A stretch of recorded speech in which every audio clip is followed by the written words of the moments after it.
You know what's funny? Right now, as you're settling in to listen to this, your body is performing about 37 trillion chemical reactions per second. Yeah, you heard that right? Trillion. With a T. And you're not even aware of most of them. Tonight, we're going on a journey through the most complex, mysterious, and downright bizarre machine in the known universe. The human body. Your body. And trust me, by the time we're done here, you'll never look at yourself the same way again. Let's start with something simple. Your breath. Take a deep breath right now. Go ahead, I'll wait. That breath you just took traveled through about 1,500 miles of airways in your lungs.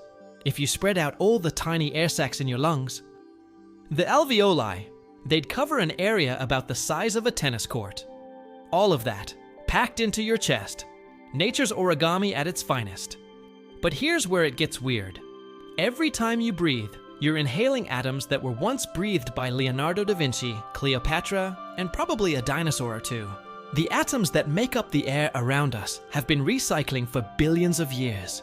You're literally breathing history right now. Your lungs are working even as you drift off, pulling in oxygen about 20,000 times a day without you thinking about it once. They know what to do. They've been practicing since the moment you were born, when you took that first gasp and announced your arrival to the world. Speaking of your first moments, let's talk about your heart. Right now, it's beating steadily in your chest, about 100,000 times today. Over your lifetime, it'll beat roughly 3 billion times. 3 billion. No breaks, no days off, no vacation time. Just a steady, reliable thump, thump, thump that started before you were even born and won't stop until your very last moment.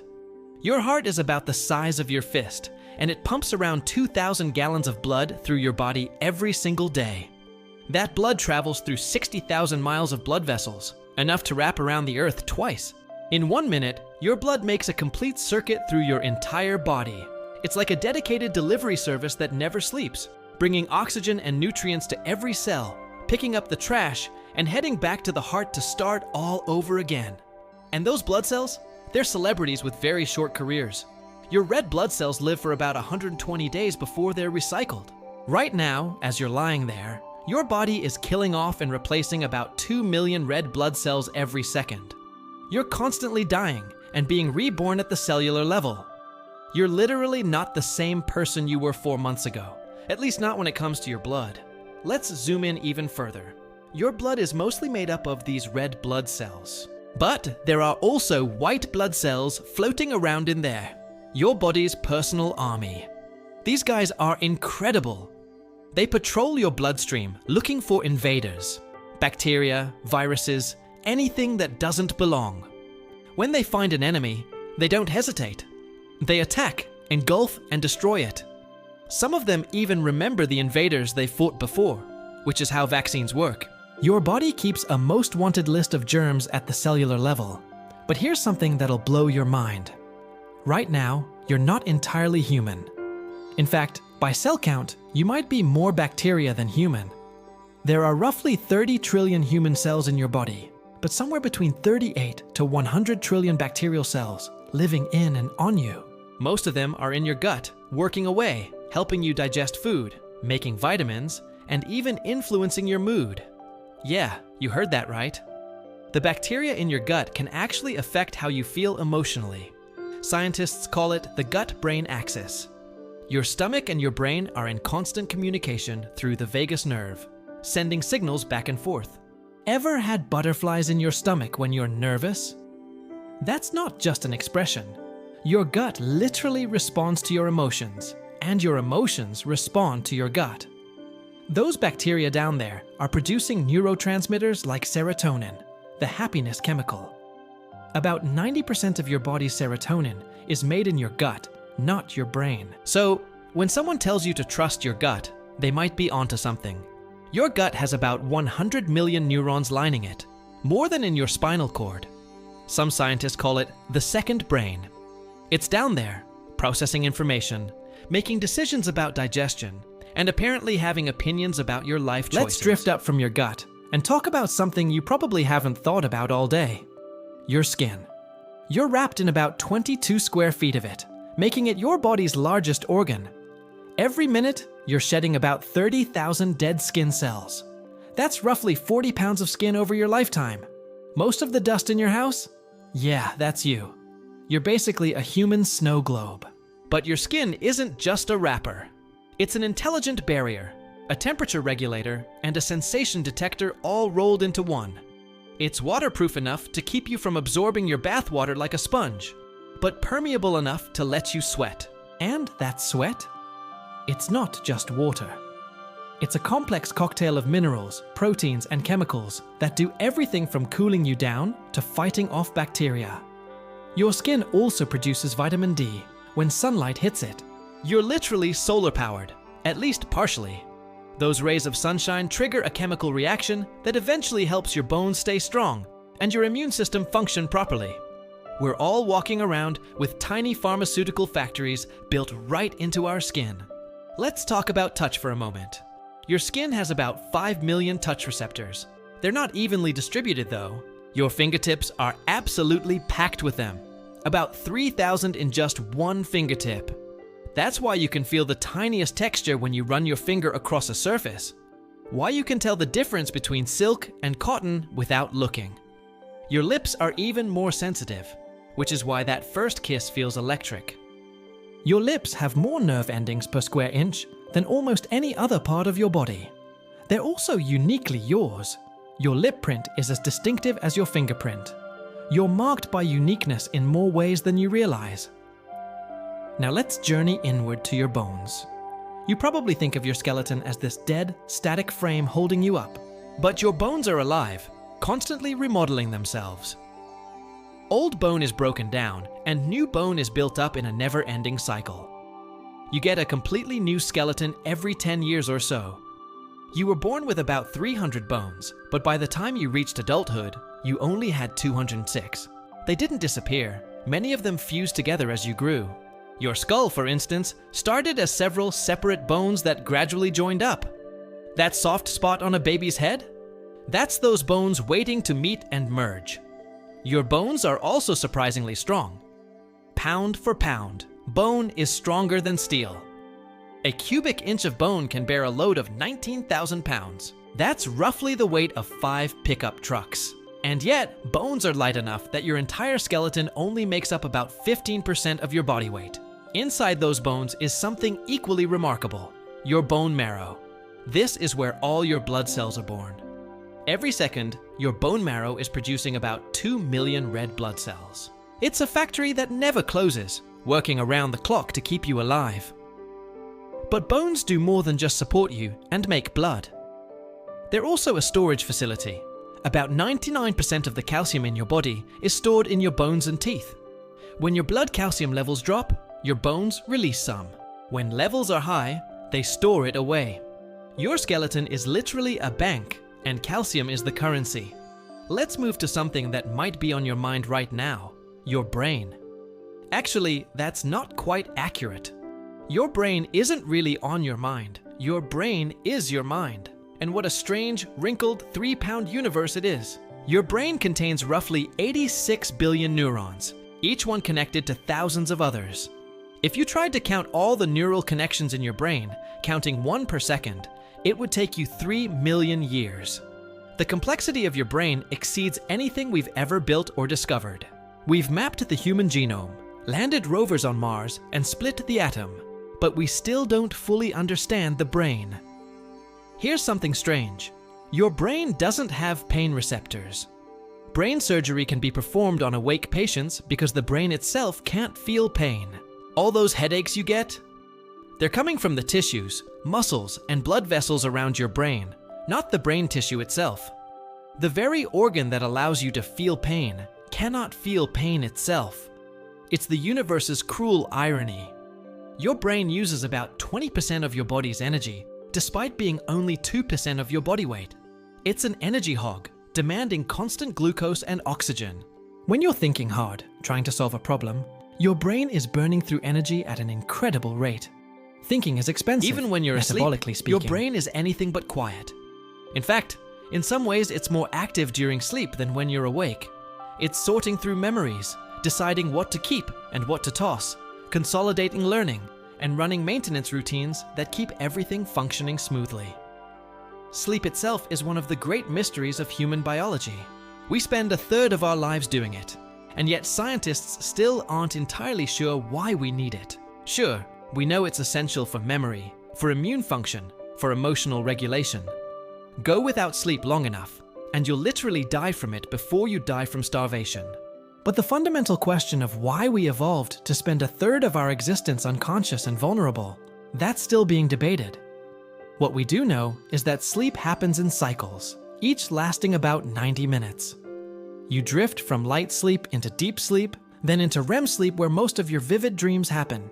During REM sleep, your eyes dart back and forth beneath your eyelids. That's where the name comes from. Rapid eye movement. Your brain is creating entire worlds, complete with characters, plot lines, and emotions, all generated from the electrical and chemical signals bouncing around in your skull. Here's something unsettling. During REM sleep, your body paralyzes itself. Your brain sends signals to your muscles telling them not to move. This is a good thing. It stops you from acting out your dreams and potentially hurting yourself. But sometimes the timing gets messed up, and you can wake up before the paralysis wears off. That's sleep paralysis, and it's terrifying because you're conscious but can't move. Fortunately, it only lasts a few moments. Your dreams can feel like they last for hours, but most dreams only last a few minutes. You dream multiple times a night, though you forget most of them within minutes of waking. The dreams you do remember are usually the ones you have right before waking up. Your brain is constantly writing and erasing stories you'll never know you dreamed. Let's talk about memory while we're on the subject. Your brain doesn't store memories like a computer stores files. Memories aren't sitting somewhere intact, waiting to be retrieved. Instead, they're distributed across your brain in patterns of neural connections. Every time you remember something, you're actually reconstructing it, piecing it together from fragments. And here's the kicker. Every time you remember something, you slightly change it. Memory isn't playback, it's reconstruction. Your memories are less like photographs and more like impressionist paintings, with details added and subtracted each time you recall them. This is why eyewitness testimony is so unreliable, even when people are absolutely certain they're right. Your brain fills in gaps with what makes sense, with what should have been there, not necessarily with what was actually there.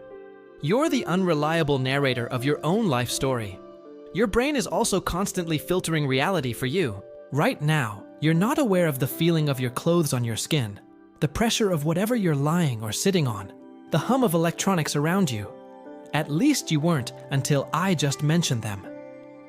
Your brain filters out constant, unchanging stimuli because it's not important. It's trying to save processing power for things that matter, for changes in your environment that might be threats or opportunities. This filtering happens with everything. Your brain receives about 11 million bits of sensory information every second, but your conscious mind can only handle about 40 bits per second. Your brain is constantly making executive decisions about what you get to be aware of and what gets handled unconsciously. You're experiencing a tiny, curated slice of reality, custom edited by your own nervous system. Let's drift down to your stomach, that gurgling sack of acid that's been with you through every meal you've ever eaten. Your stomach acid is strong stuff, hydrochloric acid with a pH between 1.5 and 3.5. That's roughly as acidic as battery acid. It has to be that strong to break down the food you eat and kill any bacteria that might have hitched a ride on your dinner. So why doesn't your stomach digest itself? Well, it does, kind of. Your stomach lining replaces itself completely every 3 to 5 days. The cells lining your stomach wall are constantly being dissolved and replaced. You're growing a new stomach lining faster than you're growing new hair.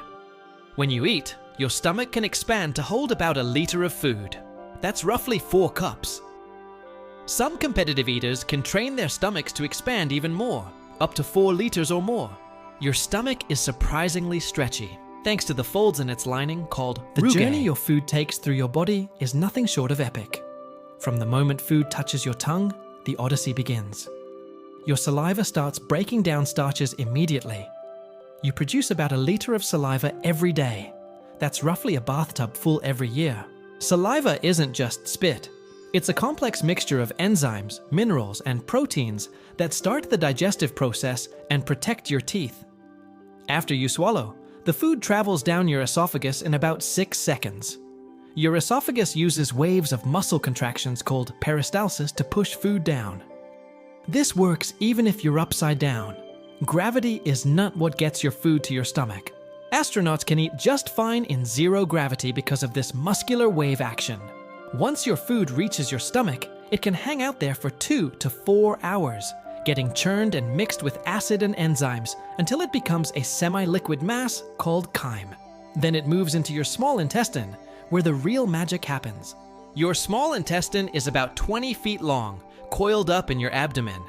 If you stretched it out and looked at it under a microscope, you'd see millions of tiny finger-like projections called villi, and even smaller projections on those called microvilli. These increase the surface area of your small intestine to about 2,700 square feet, roughly the size of a tennis court again. Your body really likes the tennis court measurement, apparently. This enormous surface area is where most nutrient absorption happens.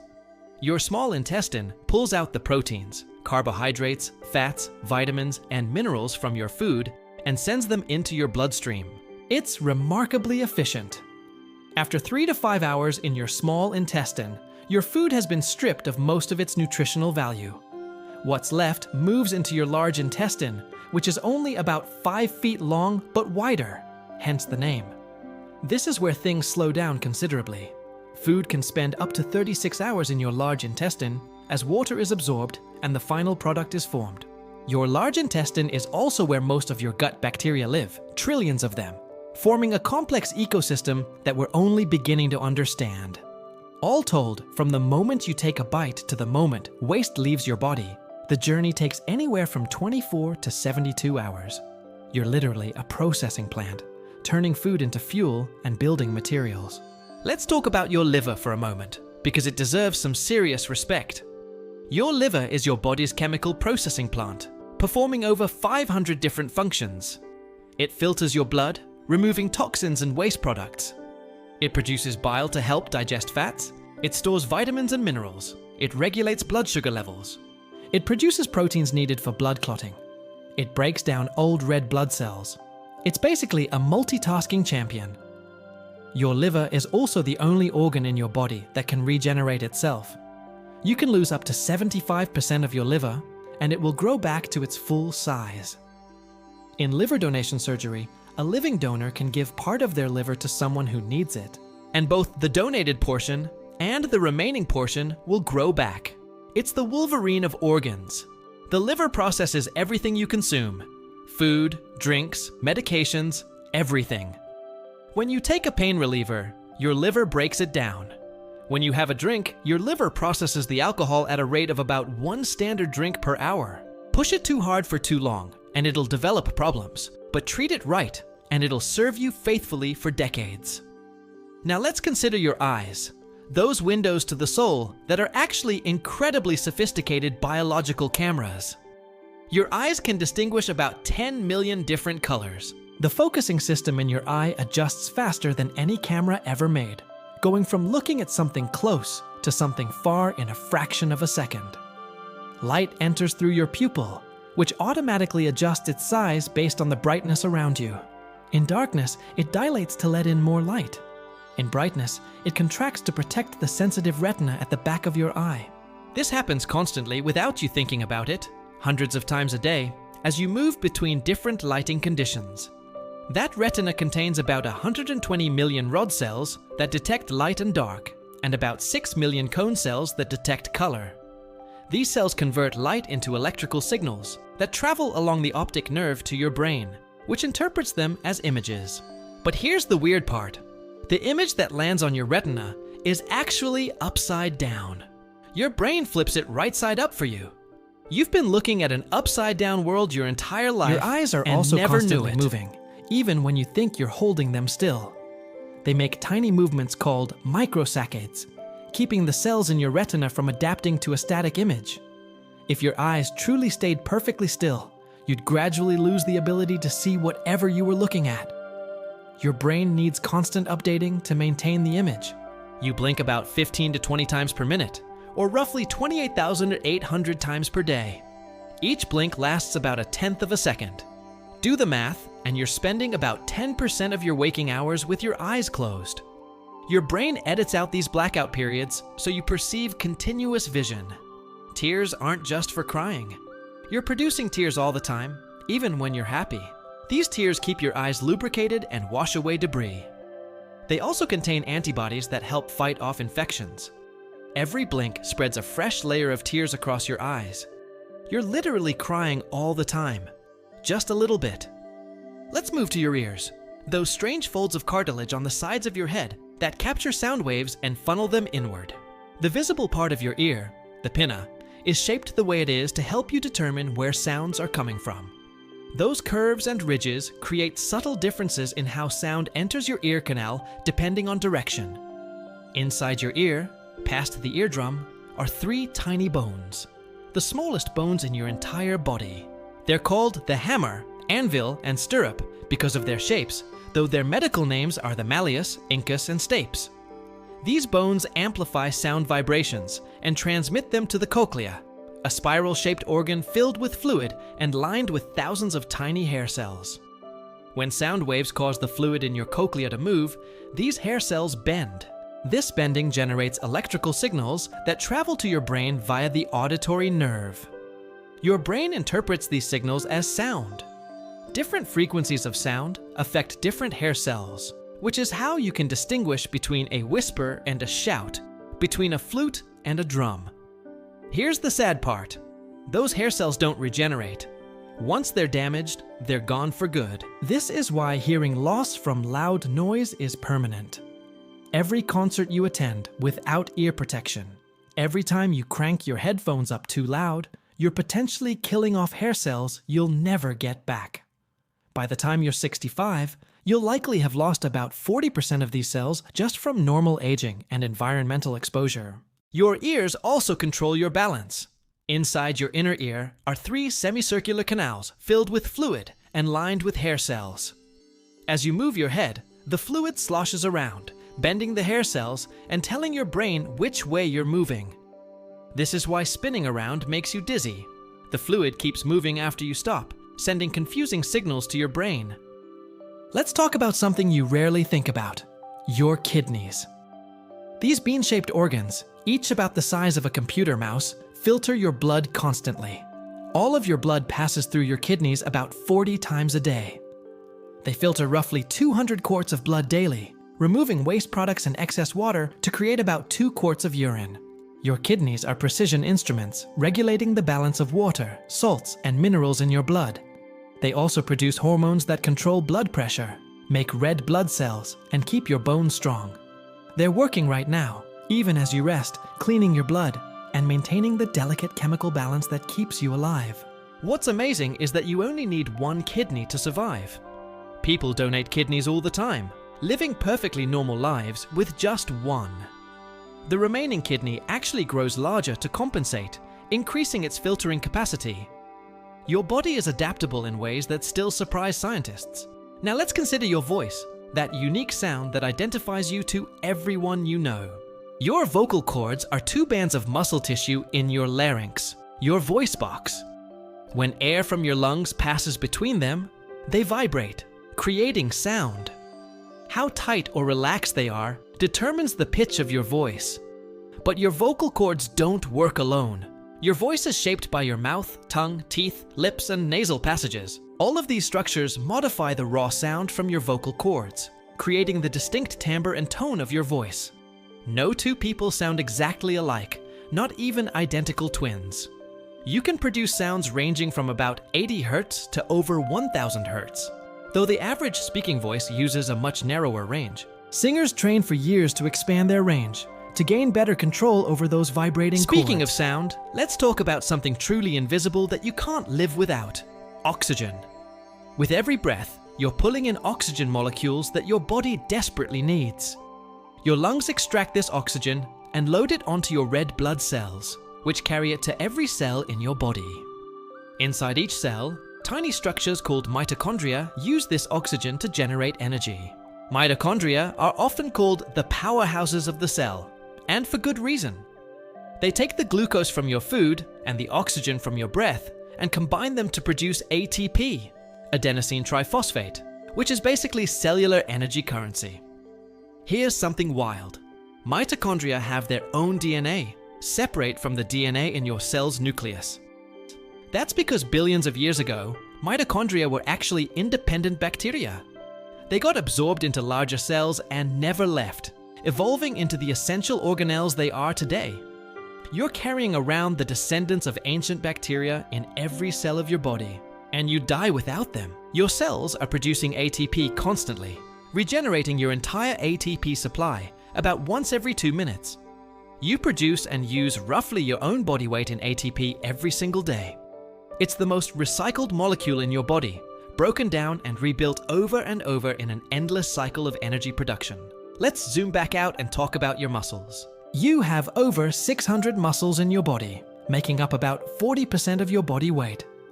They range from massive muscles like your gluteus maximus, your butt muscle, which is the largest muscle in your body, to tiny muscles like the stapedius in your ear, which is less than a millimeter long.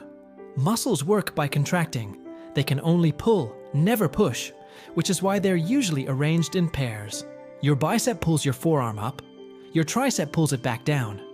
This simple pulling mechanism, repeated across hundreds of muscles, allows for the incredible range of motion and fine control you have over your body. When you exercise, you're creating tiny tears in your muscle fibers. This sounds bad, but it's actually how muscles grow. Your body repairs these micro tears, and in the process, makes the muscle fibers thicker and stronger.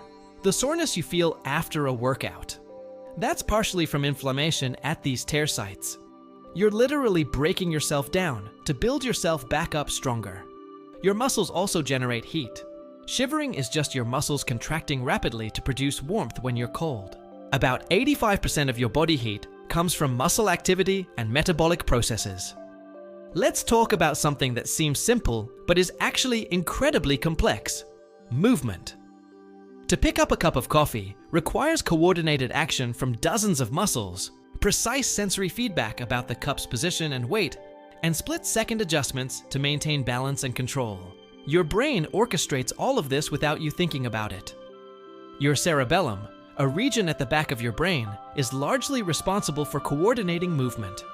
It's constantly receiving information from your muscles and joints about where your body parts are in space, a sense called proprioception. Close your eyes and touch your nose with your finger. That's proprioception at work. You know where your nose is and where your finger is without looking. Learning a new physical skill, like playing an instrument or a sport, is essentially teaching your cerebellum new patterns. At first, every movement requires conscious thought. But with practice, the movements become automatic. The neural pathways get stronger. The coordination gets smoother. This is muscle memory, though it's really brain memory. Your muscles don't remember anything. Your brain does. Let's drift into the realm of your hormones, those chemical messengers that influence everything from your growth to your mood to your sleep patterns. Your endocrine system is a collection of glands scattered throughout your body, each producing different hormones. Your pituitary gland, a pea-sized structure at the base of your brain, is often called the master gland because it controls many other glands. It produces growth hormone, which is why kids grow. Too much as a child, and you might grow unusually tall. Too little, and growth is stunted. Your thyroid gland in your neck produces hormones that regulate your metabolism. How fast your body burns energy. An overactive thyroid, and you might feel jittery and lose weight. An underactive one, and you might feel sluggish and gain weight. This little butterfly-shaped gland has enormous influence over how you feel day to day. Your adrenal glands, sitting on top of your kidneys, produce adrenaline, the fight or flight hormone. When you're startled or scared, adrenaline floods your system, increasing your heart rate, dilating your pupils, and directing blood flow to your muscles. This is an ancient survival mechanism, preparing your body to either your fight pancreas or run produces from danger. insulin, the hormone that regulates blood sugar. After you eat, your blood sugar rises. Your pancreas releases insulin, which tells your cells to absorb this sugar from the bloodstream. It's a carefully balanced system. When it doesn't work properly, you get diabetes. Then there are your sex hormones: testosterone, estrogen, progesterone. These don't just control reproduction, they influence bone density, muscle mass, fat distribution, mood, and even cognitive function. The ratio and levels of these hormones shift throughout your life, driving puberty, affecting fertility, and eventually leading to menopause or andropause. Hormones are powerful because they work in tiny quantities. A few molecules can trigger massive changes in your body. It's like how a small key can unlock a huge door. Your body has evolved exquisite sensitivity to these chemical signals. Let's talk about pain, that unpleasant but essential sensation. Pain is your body's alarm system, warning you that something is wrong. Special nerve endings called nociceptors detect potentially harmful stimuli: extreme heat or cold, intense pressure, chemical irritation. They send rapid signals to your spinal cord and brain, which interprets them as pain. Interestingly, pain isn't a simple one-way street. Your brain can actually amplify or dampen pain signals based on context. This is why soldiers sometimes don't notice injuries in the heat of battle, or why a paper cut seems to hurt more once you see it. Your brain is constantly modulating your pain experience based on attention, emotion, and expectation. There's also chronic pain, where the alarm system gets stuck in the on position. The original injury might have healed, but the nervous system continues generating pain signals. Scientists are still working to fully understand chronic pain, but it's clear that it involves changes in the nervous system itself. Pain becomes the disease, rather than just a symptom. Your sense of smell is more powerful than you might realize. Your nose can detect over 1 trillion different scents. That's not a typo. Trillion. When you smell something, odor molecules float into your nose and bind to receptors in your olfactory epithelium, a patch of tissue high up in your nasal cavity. These receptors send signals directly to your olfactory bulb, which is part of your brain. What's special about smell is that it connects directly to your limbic system, the emotional center of your brain. This is why smells can trigger such powerful memories and emotions. A whiff of a certain perfume might instantly transport you back to your grandmother's house.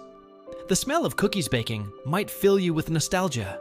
No other sense has such a direct line to your emotional memory. You have about 400 different types of smell receptors, and each odor molecule activates a unique combination of them. Your brain interprets these patterns as different smells. It's a combinatorial system, which is how you can distinguish so many different scents. Your sense of taste is closely linked to smell. In fact, much of what you think of as taste is actually smell. When you eat, aromatic molecules from your food travel up the back of your throat to your nose. This is why food tastes bland when you have a cold and your nose is stuffed up. Your tongue can detect 5 basic tastes: sweet, salty, sour, bitter, and umami, a savory taste. You have about 10,000 taste buds, mostly on your tongue, but also on the roof of your mouth and in your throat. Each taste bud contains 50 to 100 taste receptor cells. These cells only live about 10 to 14 days before being replaced, which is why you can burn your tongue on hot food and recover relatively quickly. Bitter taste receptors are especially interesting. You have more types of bitter receptors than any other kind, probably because many poisonous plants taste bitter. Being able to detect bitter substances was a survival advantage for our ancestors. Even today, people vary widely in their sensitivity to bitter tastes, which is why some people love black coffee or dark chocolate, while others can't stand them. Let's float over to your lymphatic system, something you probably never think about, but absolutely need. It's a network of vessels running parallel to your blood vessels, carrying a clear fluid called lymph. This system does several crucial jobs. First, it returns excess fluid from your tissues back to your bloodstream. Your capillaries leak fluid into surrounding tissues, and your lymphatic system collects this fluid and returns it to circulation. Without it, you'd swell up dramatically. Second, it's a major part of your immune system.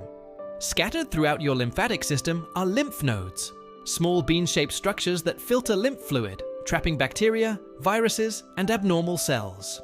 Your lymph nodes house white blood cells that attack these invaders. When you're sick, you might notice swollen lymph nodes in your neck or armpits. That's them working overtime, full of white blood cells fighting off infection.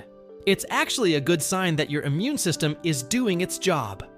Your immune system is one of the most complex and remarkable aspects of your biology.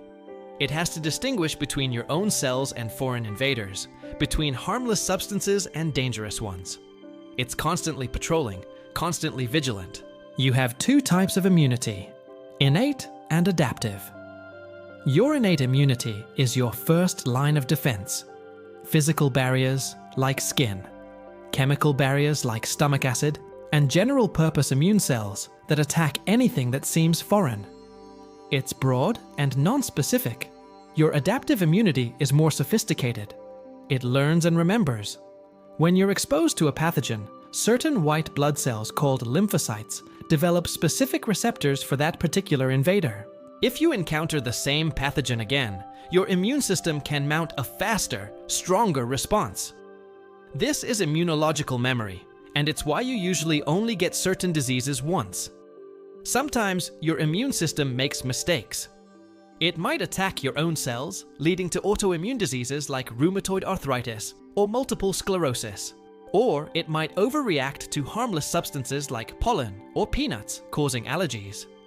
The immune system is powerful, but it's not perfect. Let's talk about something that makes you uniquely you: your DNA. In the nucleus of almost every cell in your body is a complete copy of your genome, about 3 billion base pairs of DNA arranged into 23 pairs of chromosomes. If you unraveled all the DNA in one cell, it would stretch about 6 feet. If you unraveled all the DNA in all your cells, it would reach to the sun and back hundreds of times. Your DNA is an instruction manual written in a 4-letter code: A, T, G, and C. These letters pair up, A with T, G with C, forming the famous double helix structure. The specific sequence of these letters spells out your genes, which are instructions for making proteins. Proteins do virtually everything in your body. They form structures, speed up chemical reactions, carry messages, fight infections. You have about 20,000 to 25,000 genes, but this only accounts for about 2% of your DNA. The rest was once called junk DNA, but we now know it has various regulatory functions, controlling when and where genes are turned on or off. Your DNA isn't just a static blueprint. It's a dynamic, responsive system. Interestingly, you share about 99.9% of your DNA with every other human on Earth. That tiny 0.1% difference accounts for all the variation between people. You share about 98.8% of your DNA with chimpanzees, about 85% with mice, and about 50% with bananas. We're all related, all connected through the long thread of evolution. DNA isn't invincible though. It gets damaged constantly. From radiation, from chemicals, from errors during copying. Fortunately, your cells have elaborate repair mechanisms that fix most of this damage. They're constantly proofreading and fixing errors, replacing damaged sections. But sometimes mistakes slip through, and these mutations accumulate over time. This is part of why we age, and it's also how cancer can start. When mutations affect genes that control cell growth and division. Every time one of your cells divides, it has to copy all 3 billion base pairs of DNA. Despite proofreading mechanisms, errors occur at a rate of about 1 mistake per billion base pairs copied. That sounds pretty good, until you realize that your body is making millions of new cells every second. Mistakes are inevitable, but your body has multiple backup systems to catch and correct them. Speaking of cell division, let's talk about how you started. You began as a single fertilized egg, one cell containing DNA from both your parents. That cell divided into 2, then 4, then 8, doubling repeatedly. But these weren't just mindless copies. Groups of cells began specializing, turning into different types of tissues through a process called differentiation. Some became nerve cells, others became muscle cells, still others became skin cells. Each cell type has the same DNA, but different genes are turned on or off. A nerve cell and a skin cell have identical genetic instructions, but they're reading different chapters of the same book. This is one of biology's great mysteries. How does a single cell know to become a brain cell, while another becomes a heart cell? Scientists are still working out the details. Your development from a single cell to a complete human being took about 9 months. During that time, you went through stages that roughly mirrored evolution. Early in development, you briefly had structures similar to gill slits, like fish embryos. You had a tail that was later reabsorbed. You recapitulated billions of years of evolutionary history in a matter of weeks. Let's drift to something philosophical: consciousness. Right now, you're aware that you're aware. You're having a subjective experience of being you. This is perhaps the deepest mystery of the human body. How does the physical matter of your brain create the subjective experience of consciousness? We know which parts of the brain are involved. Your cerebral cortex, the wrinkled outer layer of your brain, is crucial for conscious awareness. Damage to certain areas can eliminate consciousness without killing you, resulting in a vegetative state. But knowing where consciousness happens doesn't explain how it happens. Your brain is made of neurons, cells that communicate through electrical and chemical signals. When billions of these neurons fire in complex patterns, somehow that creates your thoughts, your feelings, your sense of self.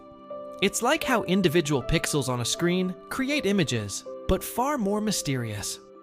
Consciousness emerges from this biological machinery, but we don't fully understand the emergence. There's the concept of the unconscious mind too. Most of your brain's processing happens below the level of awareness.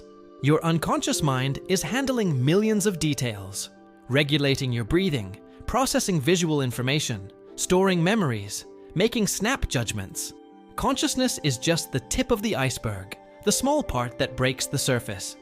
Let's talk about something everyone experiences, but rarely thinks about: yawning. You yawn when you're tired, when you're bored, sometimes when you see someone else yawn. Scientists still debate why we yawn, but it might help cool the brain or increase alertness by stretching jaw muscles and increasing blood flow. What's really interesting is that yawning is contagious. Just reading about yawning might make you yawn. Seeing someone yawn, hearing someone yawn, even thinking about yawning can trigger a yawn. This is probably related to empathy and mirror neurons, brain cells that fire both when you perform an action and when you watch someone else perform that action. Yawning contagion is a form of unconscious mimicry, a way we connect with others. Your body has rhythms that sync with the world around you. Your circadian rhythm is a roughly 24-hour cycle that influences when you feel sleepy and when you feel alert. Even if you were put in a cave with no light, no clocks, no time cues, your body would still follow approximately a 24-hour rhythm. It's built into your biology at the cellular level. This rhythm is controlled primarily by a tiny region of your brain called the suprachiasmatic nucleus, which sits right above where your optic nerves cross. Light entering your eyes sends signals to this brain region, helping synchronize your internal clock with the external day-night cycle. This is why jet lag feels so disorienting. Your internal clock is out of sync with the local time. Disrupting your circadian rhythm has real health consequences. Night shift workers have higher rates of certain diseases. Even staying up too late on weekends can cause social jet lag that affects your mood and performance during the week. Your body craves rhythm. Your body also has shorter rhythms. Your heart rate has natural variability, speeding up slightly when you inhale and slowing when you exhale. This is healthy, a sign of good cardiovascular fitness. Your stomach has rhythmic contractions called the migrating motor complex that sweep through every 90 minutes or so between meals, cleaning out leftover food particles. That rumbling sound when you're hungry, that's the migrating motor complex at work. Even your cells have rhythms. Many genes are expressed more at certain times of day than others. Your liver metabolizes drugs differently at different times. Your body temperature rises and falls throughout the day. You're not a static system. You're a symphony of rhythms playing out at every scale. Let's talk about aging, that inevitable process we're all experiencing right now. From the moment you're born, you're aging. But what is aging really? At the cellular level, it's an accumulation of damage and dysfunction. Your DNA accumulates mutations. Your telomeres, protective caps on the ends of chromosomes, get shorter with each cell division. Your cells gradually lose their ability to divide and renew themselves. your tissues lose elasticity. Your skin develops wrinkles as collagen and elastin break down. Your joints stiffen as cartilage wears away. Your bones become more brittle as minerals leach out. Your muscles shrink if you don't actively use them. Your metabolism slows down. Your senses dull. Vision, hearing, taste, smell, all gradually decline. But aging isn't just decay. It's also a programmed process, influenced by genetics and controlled by various biological pathways. Scientists have identified genes that affect lifespan. They've found that caloric restriction can extend life in many organisms. They've discovered that some animals, like naked mole rats and certain jellyfish, seem to resist aging in remarkable ways. The maximum human lifespan seems to be around 120 years, though very few people reach it. Most of us will live 70 to 90 years if we're lucky and healthy, but those years are vastly different in quality, depending on how we treat our bodies. You can't stop aging, but you can influence how you age. Exercise is probably the closest thing we have to a fountain of youth. Regular physical activity strengthens your heart, maintains your muscles, preserves your bone density, improves your balance, boosts your immune system, and even seems to slow brain aging. People who exercise regularly live longer and healthier lives than sedentary people. Sleep is equally crucial. Chronic sleep deprivation accelerates aging and increases disease risk. During deep sleep, your brain clears out metabolic waste products that accumulate during the day. Your immune system does crucial maintenance. Growth hormone is released to repair tissues. Skimp on sleep and you're literally aging faster. Your diet matters too.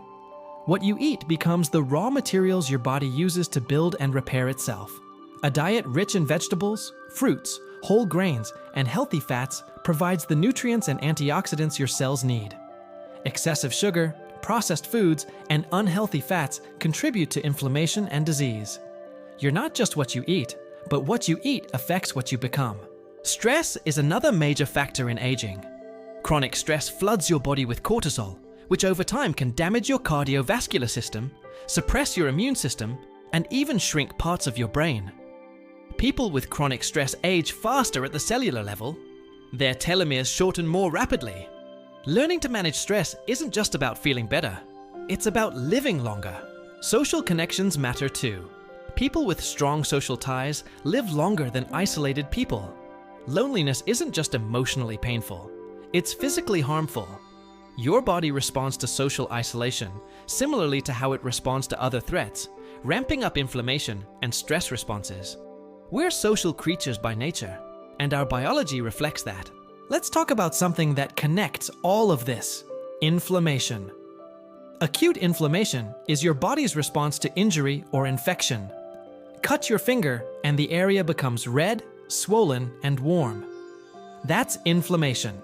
Increased blood flow, bringing immune cells to fight infection and start repair. It's uncomfortable but necessary. Chronic inflammation is different. It's a low-level, persistent inflammatory state that damages tissues over time. It's linked to heart disease, cancer, diabetes, Alzheimer's, and essentially every age-related disease. Scientists now think that chronic inflammation is one of the key drivers of aging itself. The term inflammaging has been coined to describe this connection between inflammation and aging. What causes chronic inflammation? Many things. Poor diet, lack of exercise, obesity, chronic stress, lack of sleep, environmental toxins, and even your gut bacteria. All of these factors can tip your immune system into a state of constant low-level activation. It's like having an alarm that never fully turns off. The good news is that lifestyle changes can reduce inflammation. Exercise is powerfully anti-inflammatory. A diet rich in fruits, vegetables, and omega-3 fatty acids fights inflammation. Adequate sleep and stress management help. Even meditation has been shown to reduce inflammatory markers. Your body has an incredible ability to heal and regenerate, but it needs the right conditions. Give it good fuel, adequate rest, regular movement, and minimal stress, and it will serve you remarkably well for decades. Let's talk about something that happens to all of us, but varies wildly between individuals: hunger and appetite. Hunger is a complex physiological state driven by multiple signals. When your stomach is empty, it releases a hormone called ghrelin, which signals your brain that it's time to eat. Your blood sugar levels also affect hunger. When they drop, you feel hungry. But appetite is more than just physical hunger. It's influenced by sight, smell, memory, emotion, and habit. You can feel hungry just looking at appetizing food, even if you just ate. You might lose your appetite when you're stressed or sad. Your appetite is controlled by a complex interaction between your gut, your hormones, and your brain. There's a hormone called leptin that's supposed to signal fullness. Fat cells produce leptin, which tells your brain you have enough energy stored and don't need to eat more. But in obesity, people often develop leptin resistance. Their brain stops responding to leptin's signal, so they never feel truly full. It's one reason why losing weight and keeping it off is so challenging. Your relationship with food is deeply personal and shaped by culture, family, experience, and biology. Some people seem to have an easy time maintaining a healthy weight. Others struggle constantly. Part of this is genetic. Some people inherit a metabolism that burns calories faster. Others store fat more readily. But environment and behavior play huge roles too. Let's drift into the realm of emotions. What are emotions physically? They're not just mental states, they're full body experiences. Fear triggers adrenaline release, increases your heart rate, and tenses your muscles. Happiness triggers dopamine and serotonin release. Sadness can slow your movements and affect your posture. Your emotions are generated by complex interactions between several brain regions. Your amygdala processes fear and other strong emotions. Your hippocampus connects emotions to memories. Your prefrontal cortex helps regulate emotions and make decisions about how to respond to them. All of these regions communicate constantly, along with input from your body. There's a concept called embodied cognition, the idea that your mind isn't separate from your body, that your physical state affects your mental state and vice versa. Stand in a confident posture, and you actually feel more confident. Smile, even if you don't feel happy, and your mood improves slightly. Your body and mind are constantly influencing each other in a feedback loop. Depression isn't just sadness. It's often accompanied by physical symptoms like fatigue, appetite changes, and sleep disruption. Anxiety isn't just worry. It includes rapid heartbeat, shallow breathing, and muscle tension. Mental and physical health aren't separate. They're deeply intertwined. Let's talk about something everyone does but few people think about: maintaining balance. Right now, whether you're lying down or sitting or standing, your body is making constant micro-adjustments to maintain your position. This happens without conscious thought, orchestrated by your vestibular system in your inner ear, proprioceptive feedback from your muscles and joints, and visual information from your eyes. Your brain integrates all this information and sends signals to your muscles to make tiny corrections. When you stand on one foot, you can feel this happening. Your ankle makes small adjustments. Your muscles engage and release, all working to keep you upright. It's a marvel of engineering that you completely take for granted until it stops working. As people age, balance often deteriorates. The vestibular system becomes less sensitive, proprioception weakens, and reaction times slow. This is why falls become more common and more dangerous in older age. But balance can be trained and maintained through practice. Activities like Tai Chi, yoga, and simple balance exercises can keep this system functioning well. Let's consider your hair, those protein filaments growing from your scalp and other parts of your body. You have about 100,000 hairs on your head, each one growing from a follicle embedded in your skin. Each hair grows about ½ an inch per month, though the rate varies. Hair grows in cycles. It has a growth phase that lasts several years, a transition phase lasting a few weeks, and a resting phase lasting a few months before the hair falls out and a new one starts growing. You lose about 50 to 100 hairs per day, but you don't notice because new ones are constantly growing in. You're shedding and regrowing your hair continuously. Hair color comes from melanin, the same pigment that colors your skin. As you age, the cells that produce melanin in your hair follicles gradually stop working, and your hair grows in gray or white. The age when this happens is largely genetic. Some people go gray in their 20s, others maintain their color into their 60s. Hair serves several functions. On your head, it provides some protection from sun and cold. Eyebrows keep sweat from dripping into your eyes. Eyelashes protect your eyes from debris. Body hair is largely vestigial now, a remnant from our hairier ancestors, though it still plays minor roles in sensation and temperature regulation. Each hair follicle has a tiny muscle attached to it. When you get cold or scared, these muscles contract, pulling the hair upright. This is what causes goosebumps. In furry animals, this makes them look bigger and traps more air for insulation. In relatively hairless humans, it's mostly useless, a remnant of our evolutionary past. Your nails are another interesting feature. They're made of keratin, the same protein that makes up your hair. Fingernails grow about 3.5 millimeters per month. Toenails grow slower, about 1.6 millimeters per month. Why the difference? Nobody knows for sure. Nails protect the sensitive tips of your fingers and toes and help you pick up small objects.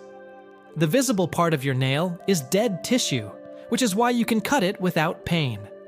But the nail bed underneath is very much alive, rich with blood vessels and nerves.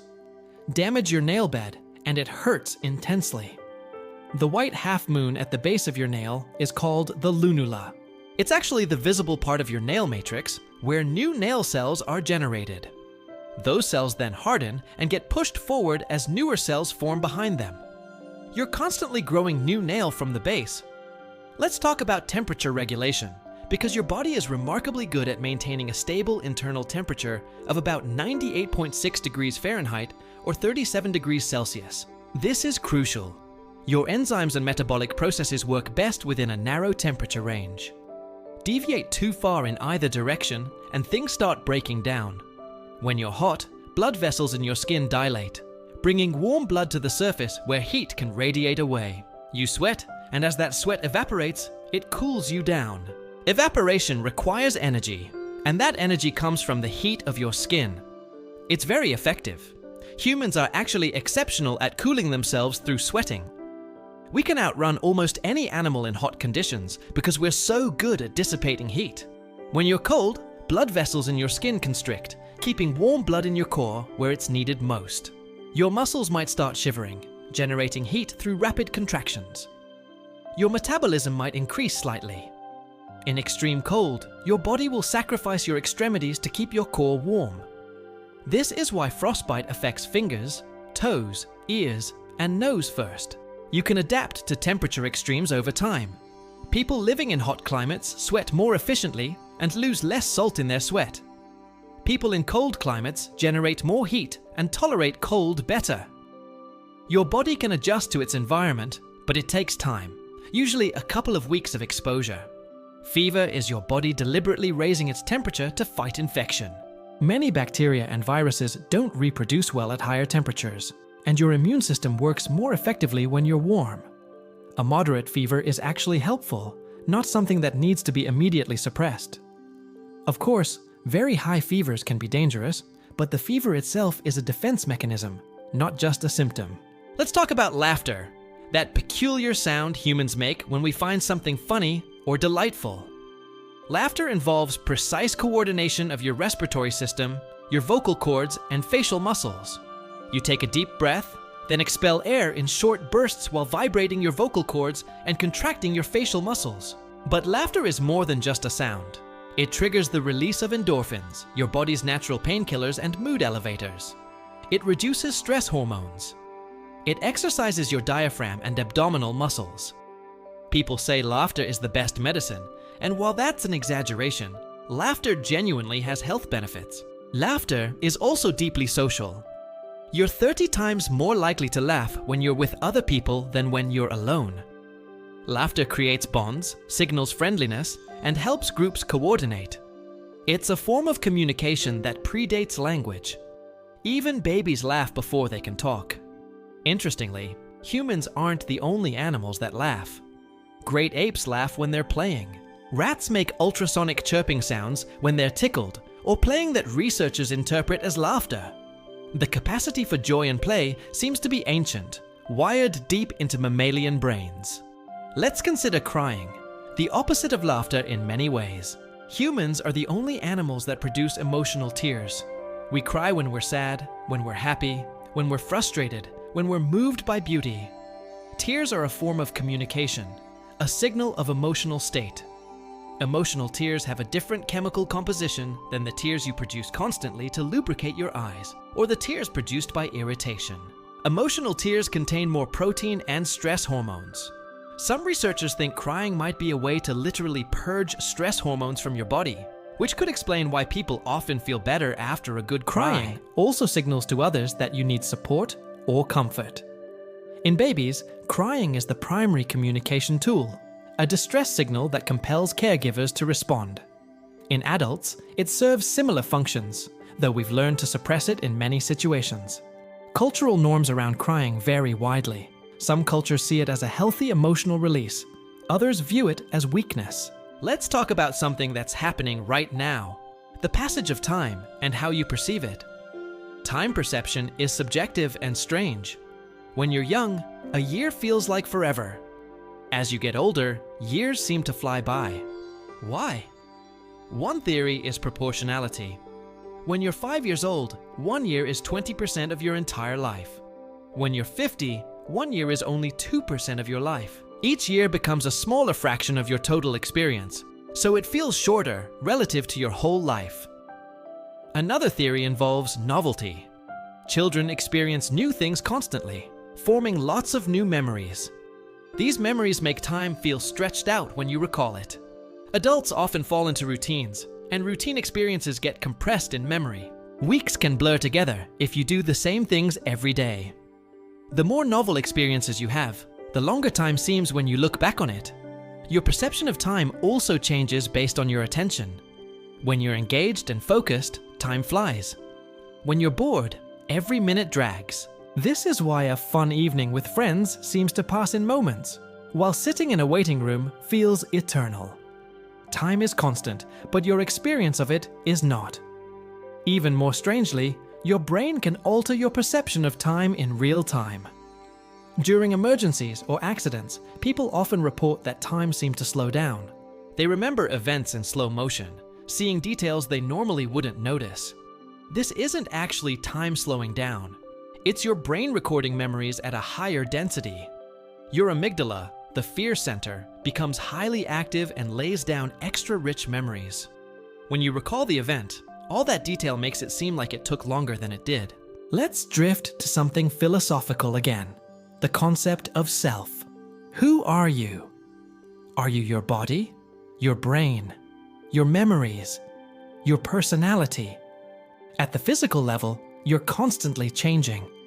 Your cells are dying and being replaced. You shed your skin, you grow new blood, your bones remodel. The atoms that make up your body are exchanged with the environment through food, water, and air. You're less like a statue and more like a river. The form persists, but the material is constantly flowing through. Your memories shape your sense of identity, but memories are unreliable and constantly being updated. Your personality changes over time. The person you were as a child is different from who you are now. If every physical part of you has been replaced, if your memories have been rewritten, if your personality has shifted, in what sense are you the same person? Philosophically, there's no simple answer. But psychologically, you have a continuous experience of being yourself. There's a subjective continuity, a sense that you're the same person who woke up this morning, who graduated high school, who took your first steps. This continuity of consciousness is what makes you, you. Let's talk about something that might be happening to you right now: drowsiness. As you've been lying here listening, you might feel yourself getting sleepy. Your eyelids might be heavy, your thoughts might be drifting. This is your body's sleep pressure building. Throughout the day, a chemical called adenosine accumulates in your brain.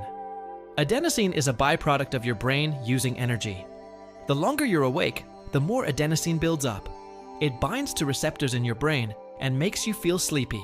When you sleep, adenosine levels drop, which is why you wake up feeling refreshed. Caffeine works by blocking adenosine receptors. It doesn't give you energy, it just prevents you from feeling tired. The adenosine is still there, still building up, but it can't bind to its receptors. When the caffeine wears off, all that accumulated adenosine suddenly takes effect, which is why you can crash hard after caffeine. Your circadian rhythm also influences sleepiness. In the evening, your pineal gland starts producing melatonin in response to darkness. Melatonin doesn't make you sleep directly, but it signals to your body that it's nighttime and lowers your body temperature, both of which promote sleepiness. The combination of adenosine pressure and circadian rhythm creates your natural sleep-wake cycle. Fight it too hard for too long, and you'll accumulate sleep debt that needs to be repaid. You can't train yourself to need less sleep, though you can adapt to getting by on less, but you'll never function as well as you would with adequate rest. As you drift closer to sleep, your brain waves begin to change. Beta waves, associated with active thinking, give way to alpha waves, associated with relaxation. Your breathing becomes slower and deeper. Your heart rate decreases. Your body temperature drops slightly.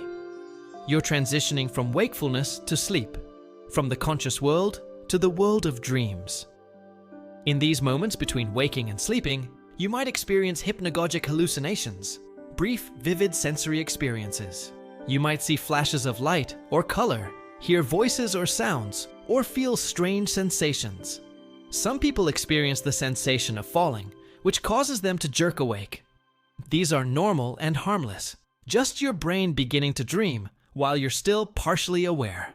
Let's talk about something that connects your entire body, your nervous system. It's divided into two main parts: the central nervous system, which includes your brain and spinal cord, and the peripheral nervous system, which includes all the nerves branching throughout your body. Your spinal cord is a thick bundle of nerves running down your back, protected by your vertebrae. It's essentially an information highway connecting your brain to the rest of your body. Sensory information flows up to your brain, and motor commands flow down to your muscles. Damage your spinal cord, and you can lose sensation and movement below the injury site. But your spinal cord isn't just a passive conduit. It can process information and generate responses on its own. This is what happens with reflexes. Touch something hot, and you jerk your hand back before you're even consciously aware of the pain. The sensory signal reaches your spinal cord, which immediately sends a motor signal to pull your hand away. Only after this does the pain signal reach your brain, and you become aware of what happened. This reflex arc is faster than if the signal had to travel all the way to your brain and back. Evolution favored quick reactions to potential dangers, so the spinal cord was given some autonomy. Your nervous system is more decentralized than you might think. Your peripheral nervous system is further divided into the somatic nervous system, which controls voluntary movements, and the autonomic nervous system, which controls involuntary functions like heart rate, digestion, and breathing. The autonomic nervous system has two branches that work in opposition: the sympathetic and parasympathetic. The sympathetic system is your accelerator, activating the fight or flight response. It speeds up your heart, dilates your pupils, redirects blood to muscles, and prepares you for action. The parasympathetic system is your brake, promoting rest and digest activities. It slows your heart, stimulates digestion, and helps you recover and recharge. These two systems are constantly balancing each other, adjusting your body's state based on circumstances. When you're stressed, sympathetic activity dominates. When you're relaxed, parasympathetic activity increases. Learning to activate your parasympathetic system deliberately through deep breathing, meditation, or progressive muscle relaxation can help counteract stress. Let's talk about touch again, but more deeply this time. Your skin contains multiple types of touch receptors, each specialized for different sensations. Mechanoreceptors detect pressure and vibration. Thermoreceptors detect temperature. Nociceptors detect pain. Some touch receptors adapt quickly, meaning they respond to changes, but then stop firing if the stimulus stays constant. These tell you about movement across your skin, about textures, about sudden pressure. Other receptors adapt slowly, continuing to fire as long as the stimulus is present. These tell you about sustained pressure and the positions of your joints. This is why you stop feeling your clothes after you put them on, but can still feel someone holding your hand. The quick adapting receptors tell you about your clothes initially, but then go quiet. The slow adapting receptors continue reporting about the hand holding. Touch is powerful. Skin-to-skin contact releases oxytocin, the bonding hormone. Premature babies who receive regular skin-to-skin contact grow faster and develop better than those who don't. Touch is essential for healthy development. Babies need to be held, not just fed and changed. Even as adults, touch matters. People who receive regular massages show lower stress hormones and better immune function.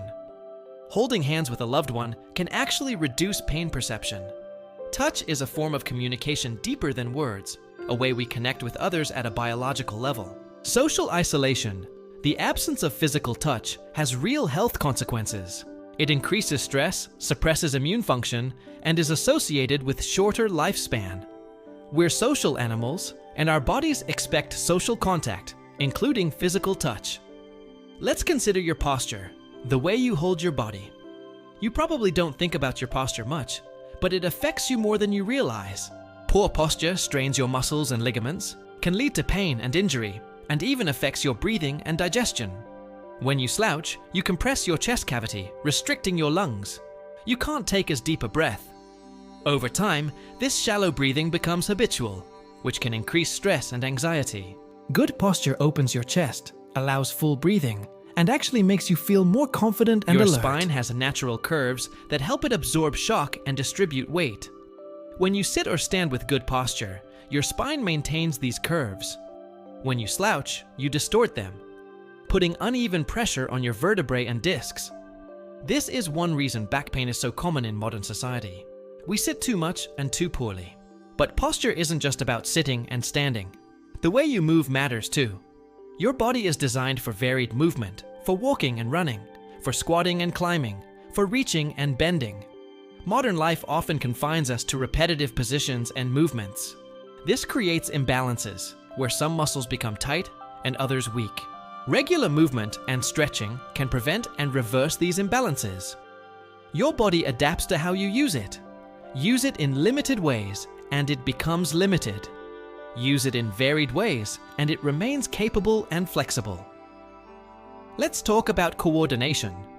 That ability to control multiple body parts simultaneously. When you walk, you're coordinating the movement of dozens of muscles in your legs, hips, core, arms, and shoulders. When you reach for an object, you're coordinating eyes, arm, hand, and fingers with precise timing. This coordination is learned through practice. Babies spend months learning to control their movements. First learning to lift their heads, then to roll over, to sit up, to crawl, eventually to walk. Each new skill requires developing new neural pathways and muscle control.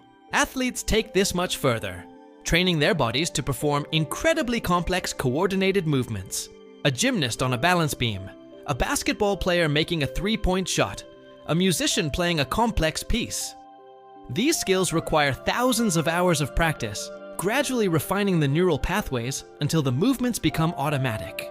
Your cerebellum is crucial for this learning. It compares the intended movement with the actual movement and adjusts future commands to reduce errors. This is how you get better with practice. Your cerebellum is learning the precise patterns of muscle activation needed to produce the desired result. Let's consider your voice again, but think about what it means to speak.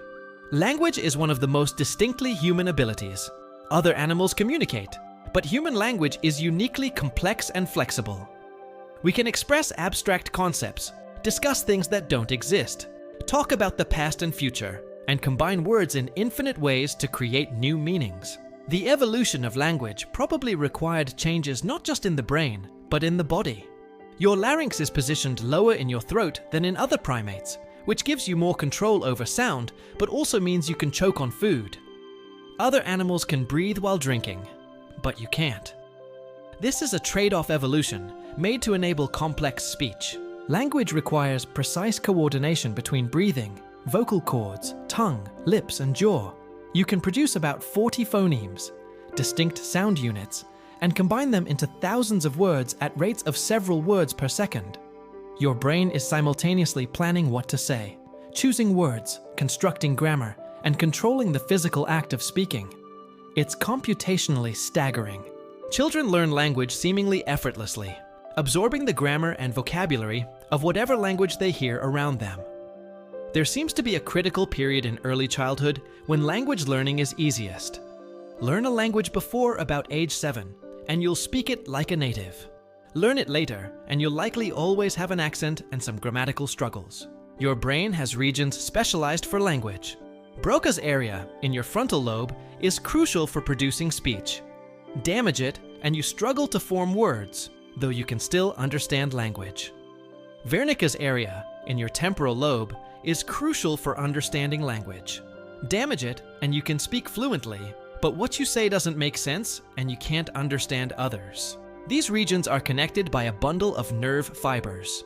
The exact organization varies between individuals and even between languages. Bilingual brains show different activation patterns for different languages. Let's talk about something everyone experiences, but which varies enormously: stress. Stress is your body's response to demands and threats.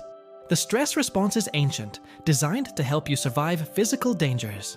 When you perceive a threat, your hypothalamus triggers a cascade of hormones. First comes adrenaline, providing an immediate burst of energy and alertness. Then comes cortisol, which sustains the stress response, providing continued energy by mobilizing glucose and suppressing non-essential functions like digestion and reproduction. This response is perfect for escaping a predator or fighting an enemy. But modern stress is usually chronic and psychological. Work pressure, financial worries, relationship problems. Your body responds the same way it would to a physical threat, but there's no physical action to discharge the stress. The stress hormones just keep circulating, causing damage over time. Chronic stress suppresses your immune system, increases inflammation, raises blood pressure, disrupts sleep, impairs memory and learning, and is linked to Managing depression stress and anxiety. isn't just about feeling better, it's about protecting your long-term health. Exercise is one of the most effective stress reducers. It metabolizes stress hormones, improves mood, and gives you a sense of accomplishment. Social connection helps too. Talking through problems, feeling supported, simply being around people you care about all buffer against stress. Mindfulness and meditation can help break the cycle of rumination that often accompanies stress. When you're stressed, you tend to get stuck in negative thought loops, worrying about the past or future. Mindfulness brings you back to the present moment, where often there's no immediate threat. Your body can then relax, and your parasympathetic nervous system can activate. Let's talk about adaptation, your body's ability to adjust to demands placed on it. Lift weights regularly, and your muscles grow stronger. Run regularly, and your cardiovascular system becomes more efficient. Practice balance exercises, and your vestibular system improves. Your body adapts to stress by becoming better equipped to handle it. This is the principle behind all training. You apply a stress, your body repairs the damage, and in the process becomes slightly better than before. Over time, these small improvements compound. This works for mental and emotional challenges too. Facing your fears makes you braver. Practicing difficult skills makes you more capable. But adaptation requires rest. Growth happens during recovery, not during the stress itself. This is why athletes have rest days, why sleep is so important, why overtraining leads to injury and burnout. Your body needs time to repair and rebuild. Push too hard without adequate recovery, and you break down instead of building up. This principle applies beyond physical training. Your brain needs rest to consolidate learning. Your immune system needs rest to maintain itself. Your emotional reserves need replenishment. Modern culture often glorifies constant productivity, but biology requires cycles of stress and recovery. Let's talk about something fascinating: your body's ability to sense itself. Proprioception is your sense of where your body parts are in space. Close your eyes and you still know where your arms and legs are. This sense comes from specialized receptors in your muscles, tendons, and joints that constantly report their position and tension to your brain. Your body also has interoception, the sense of your internal state. You can feel your heartbeat, sense your breathing, feel hunger or thirst, detect the urge to urinate. These sensations inform you about what your body needs.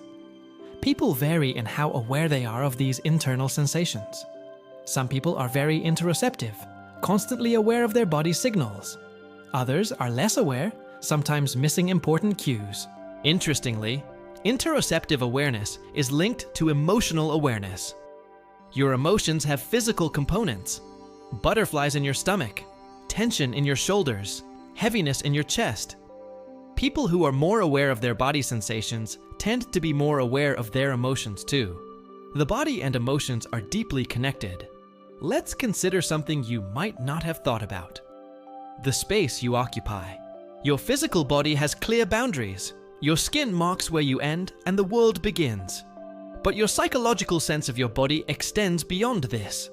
Your peripersonal space is the space immediately around you that your brain treats as part of your body.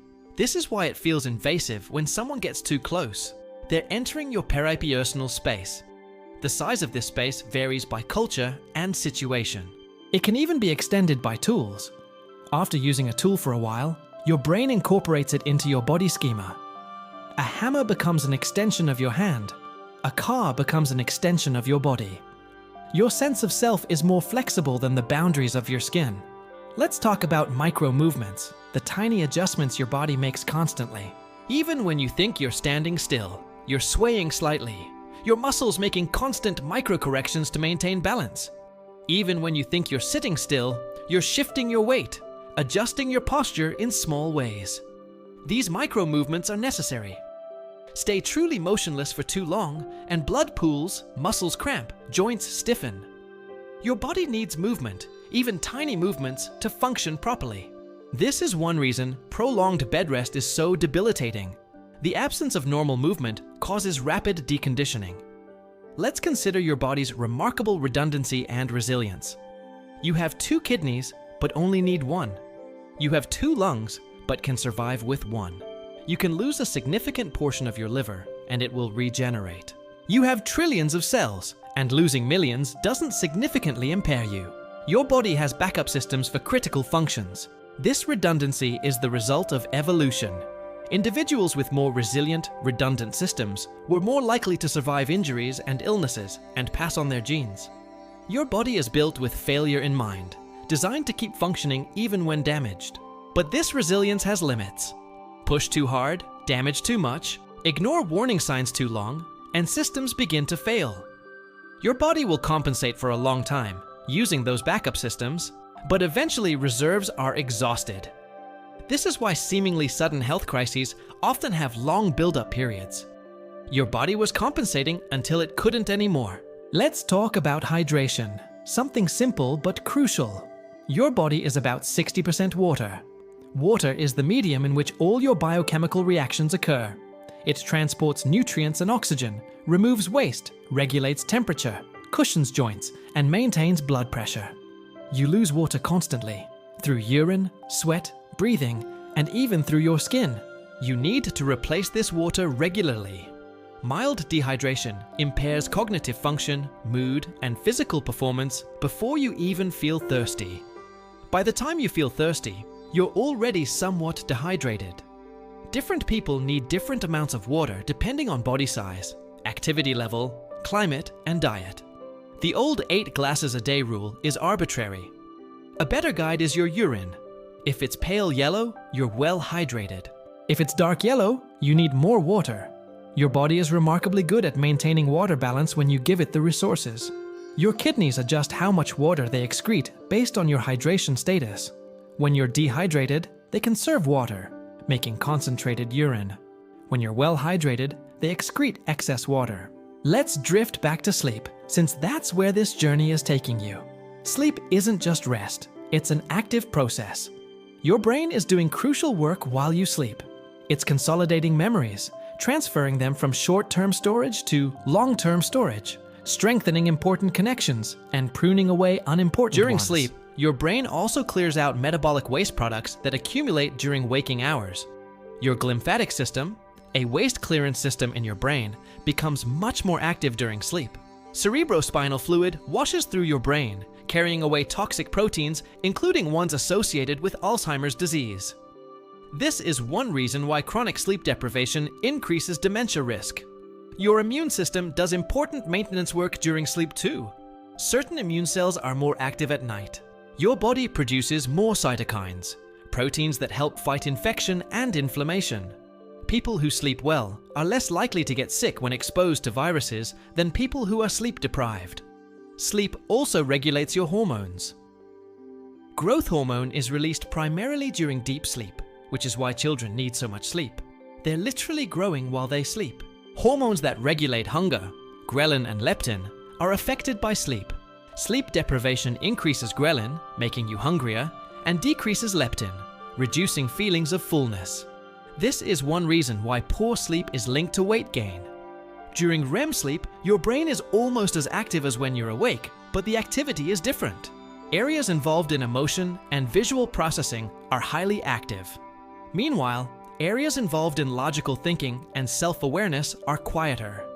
This is why dreams are often emotional and visually vivid, but logically nonsensical.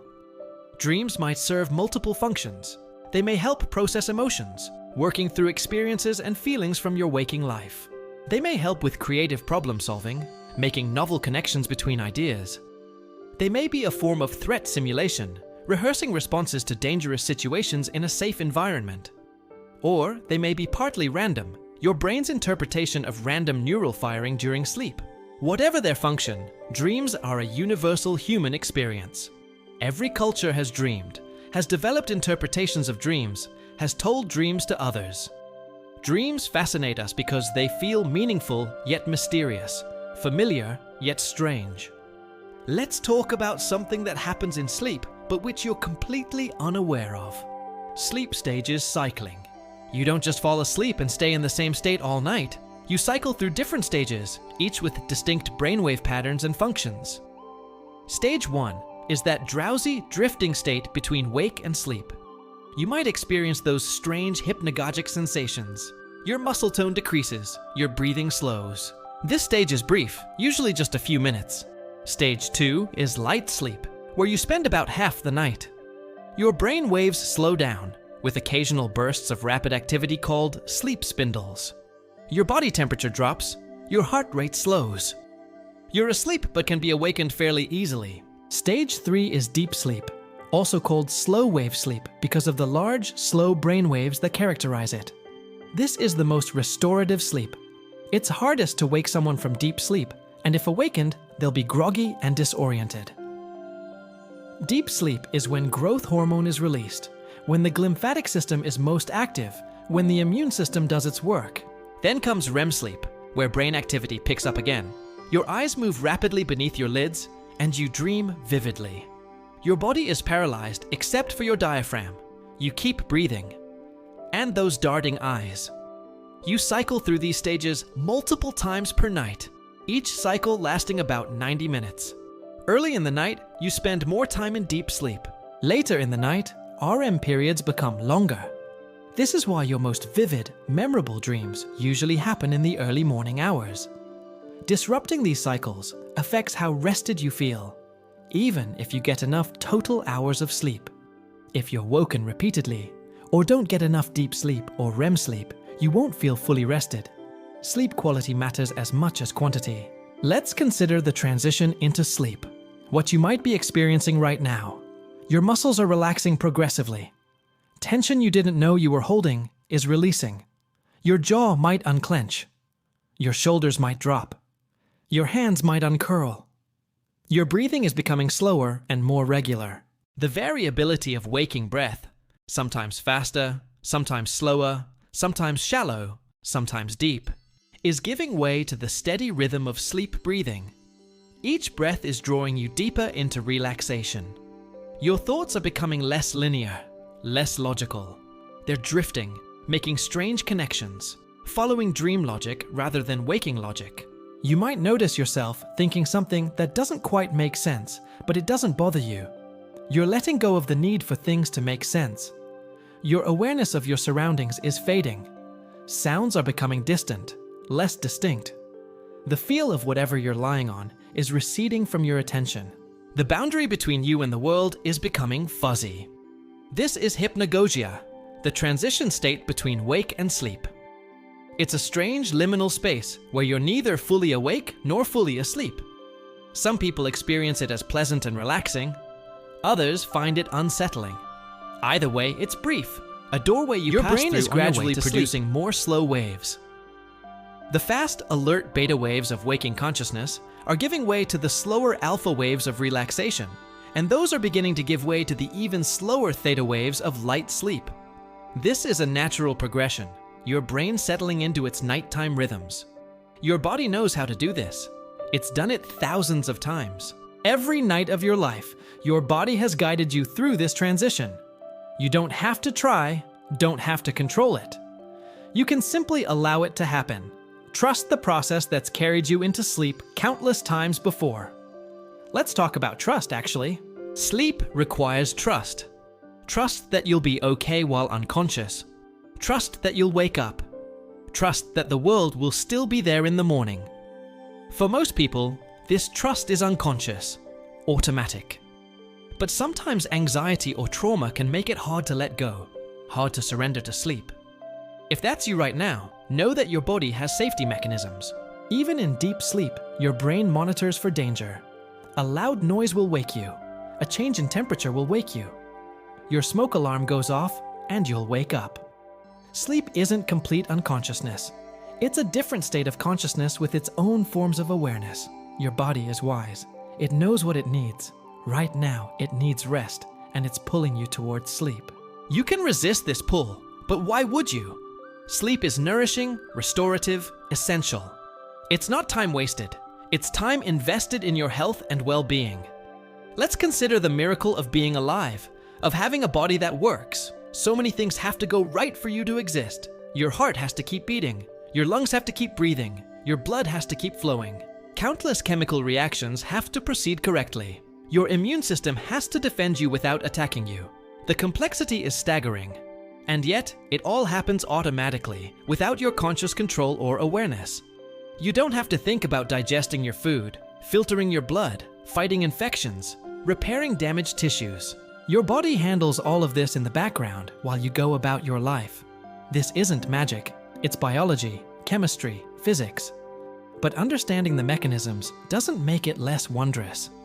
If anything, knowing how your body works makes it more amazing. The fact that atoms and molecules can organize themselves into something as complex as a human being, something that can think and feel and wonder about its own existence, that's extraordinary. You are, quite literally, stardust that learned to think. The atoms in your body were forged in the cores of dying stars billions of years ago. Those atoms have been part of rocks, oceans, plants, animals. Now they're part of you. When you die, they'll become part of something else. You're a temporary pattern, a brief organization of matter that exists for a few decades before dissolving back into the universe. This might sound depressing, but it's actually beautiful. You're connected to everything that came before and everything that will come after. You're not separate from nature. You are nature, experiencing itself, aware of itself for a brief, precious moment. Your body tells the story of evolution. Your spine shows you descended from creatures with spines. Your 5-fingered hands show you descended from vertebrates with 5-digit limbs. Your tailbone is a remnant of the tail your distant ancestors had. Your wisdom teeth are leftovers from a time when human jaws were larger. You carry your evolutionary history in your body. You also carry your personal history. Scars from childhood injuries. Skin that's been weathered by years of sun. Joints that remember every athletic endeavor, every accident, every age-related change. Your body is a living record of everywhere you've been and everything you've done. And right now, your body is preparing for sleep, continuing its endless work of maintaining itself, repairing damage, fighting off threats, preparing for another day. Even in sleep, your body never truly rests. It shifts tasks, moving from daytime activities to nighttime maintenance, but it never stops working. You can feel grateful for this, for your body's tireless dedication to keeping you alive. Your body has carried you through every moment of your life, has felt every joy and every pain, has healed from injuries and illnesses you've forgotten. Your body is your oldest and most faithful companion. So as you drift into sleep, you might send some appreciation to your body. Thank your heart for its reliable beating, your lungs for their constant breathing, your brain for orchestrating everything. Thank your immune system for its vigilance, your digestive system for extracting nourishment from food, your kidneys for their filtering work. Your body asks very little from you: adequate food, water, sleep, movement, and reasonable care. In return, it gives you everything: sensation, movement, thought, emotion, life itself. It's a remarkably good deal. Let your breathing continue to slow and deepen. Notice the gentle rise and fall of your chest or belly with each breath. This rhythm is ancient, connecting you to every breathing creature. Your breath is a bridge between your conscious control and your automatic functions.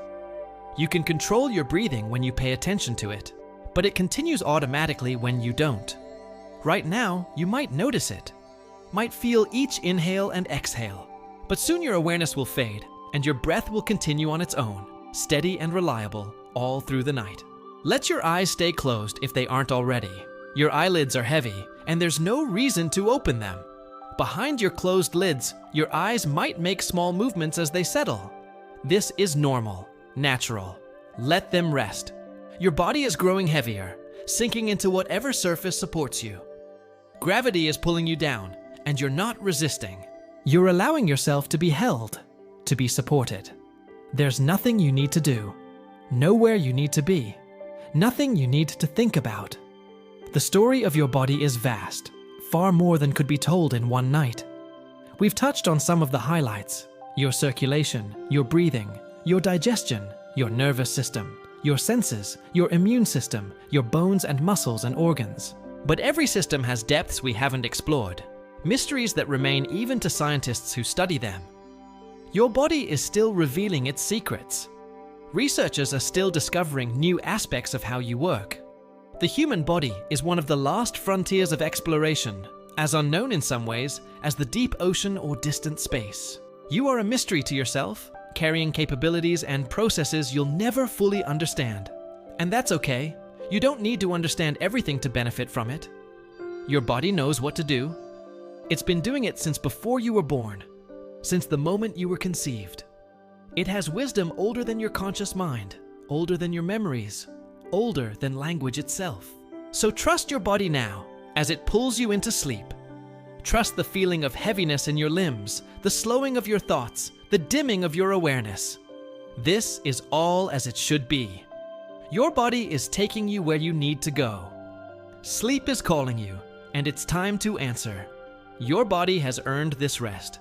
You've carried it through another day, and now it's carrying you into sleep. The exchange is fair, the partnership balanced. As your consciousness fades, as sleep draws near, remember that this process is natural and safe. Billions of humans are sleeping right now, all around the world. They've let go, surrendered to sleep, trusting their bodies to maintain them through the night. You can do the same. Your final waking thoughts might be fragmentary, disconnected. This is normal. Thoughts don't need to make sense as you fall asleep. They can drift and merge and transform. You don't need to hold on to them. Let them float by like clouds, appearing and disappearing without effort. Your body will sleep. Your brain will dream. Your systems will maintain themselves. And in the morning, you'll wake, refreshed and restored, ready for another day. This is the rhythm of life. Activity and rest, waking and sleeping. An endless cycle that sustains you. The human body is remarkable. Your body is remarkable. It's been with you always, will be with you until your last moment. It deserves your care, your appreciation, and right now, your rest. So let go. Release your grip on waking consciousness. Allow sleep to take you. Your body knows the way. It's traveled this path thousands of times. You're safe here, in this moment, in your body, drifting into sleep. Your breath continues, slow and steady. Your heart beats on, faithful as always. Your brain begins to dream. And you, the awareness that has been listening to this, begin to fade, dissolving into the deep, restorative darkness of sleep. Everything we've discussed, all the trillions of cells, all the complex systems, all the automatic processes, continues while you sleep. Your body never truly rests. It simply shifts its focus, doing different work, nighttime work, the essential maintenance that happens while you're unconscious. Trust this. Trust your body.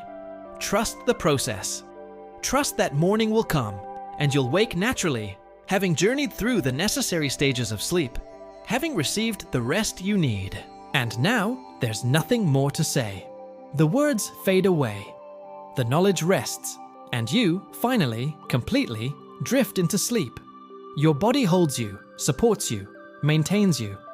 And sleep, that ancient necessity, that nightly gift, finally claims you. Rest well. Your body will take care of the rest. Good night.